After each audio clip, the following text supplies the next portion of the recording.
2024 मध्ये सर्वोच्च न्यायालयानं एससी आणि एसटी प्रवर्गाच्या अंतर्गत ज्या जाती येतात त्यांचं उपवर्गीकरण करावं आणि त्याच्यानुसार प्रत्येक जातीची जितकी लोकसंख्या आहे तिच्या कोट्यानुसार त्यांना आरक्षण द्यावं असा एक ऐतिहासिक निर्णय दिला होता। मग महाराष्ट्रामध्ये जातींच्या उपवर्गीकरणाचं काम सुरू झालं आणि त्यातून एक धक्कादायक माहिती समोर आली।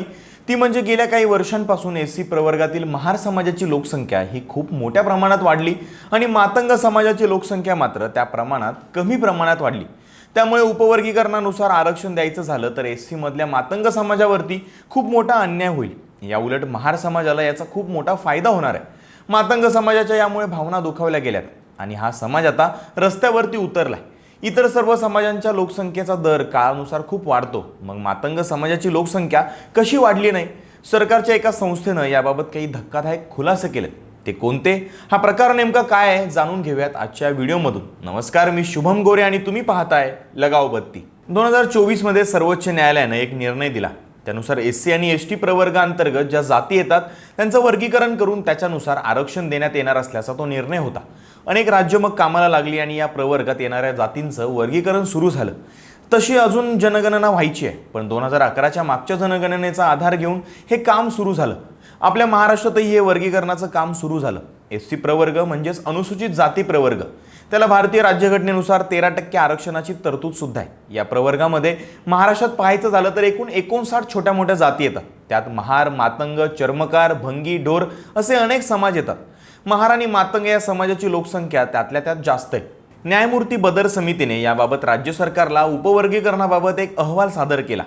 त्यानुसार एससी प्रवर्गाचं अ, ब, क, ड असं उपवर्गीकरण करण्याची कल्पना मांडली गेली।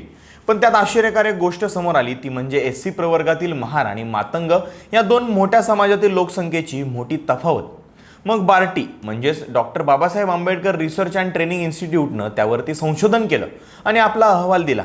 एससी प्रवर्गातल्या जातींच्या लोकसंख्येचा तुलनात्मक अभ्यास त्यात करण्यात आला होता। त्यातही लोकसंख्येच्या वाढीचा झालेला घोळ समोर आलाय।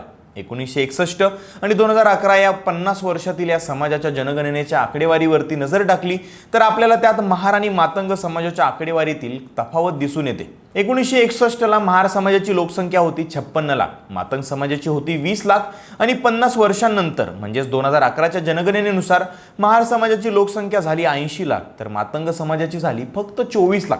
म्हणजेच महार समाजाची वाढ झाली 62% तर मातंग समाजाची वाढ झाली फक्त 19%।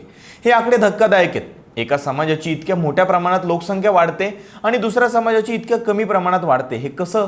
हा प्रश्न आपल्याला पडल्याशिवाय राहत नाहीये।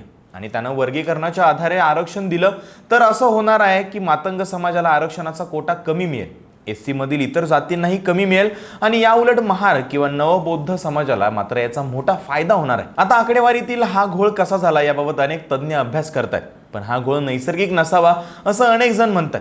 म्हणजे मातंग समाज खूप प्रगत झाला आणि त्यानं लोकसंख्या नियंत्रणावरती भर दिला, किंवा हा समाज गेल्या काही काळांमध्ये इतर राज्यात किंवा देशामध्ये स्थलांतरित झाला, असं काही कारण नसावं। त्यामुळे हा घोळ नैसर्गिक नाहीये तर तांत्रिक असण्याची शक्यता आहे। जनगणना, सरकारी आकडेवारी, रिसर्च पद्धती यांच्यामध्येच दोष असल्याची शक्यता आता वर्तवली जाते। अनेक तज्ञ मंडळींनी या उपवर्गीकरण प्रकारावरतीच टीका केली। सर्वोच्च न्यायालयानं आणलेली आणि सरकार राबवत असलेली ही नवी पद्धत चुकीची आहे। राज्यघटनेमध्ये याची काही तरतूद नाहीये।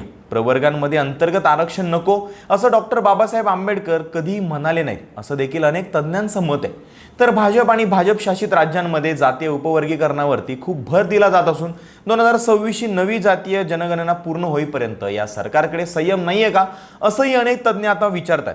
असो, पण यामुळे एक गोष्ट अशी झाली की मातंग समाज आता रस्त्यावरती उतरलाय। त्यांच्या अस्मिता दुखावल्यात। आपल्याला आरक्षणाचा कमी लाभ होईल का, हा प्रश्न त्यांना आता सतावतोय।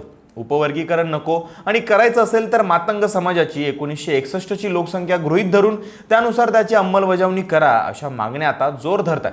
त्यामुळे एससी प्रवर्गामध्ये महार विरुद्ध मातंग समाजात भांडणं लागण्याची शक्यता वर्तवली जाते। तुम्हाला याबाबत काय वाटतं कमेंटमध्ये सांगायला विसरू नका आणि अशाच माहितीसाठी लगाव बत्तीला नक्की सबस्क्राईब करा।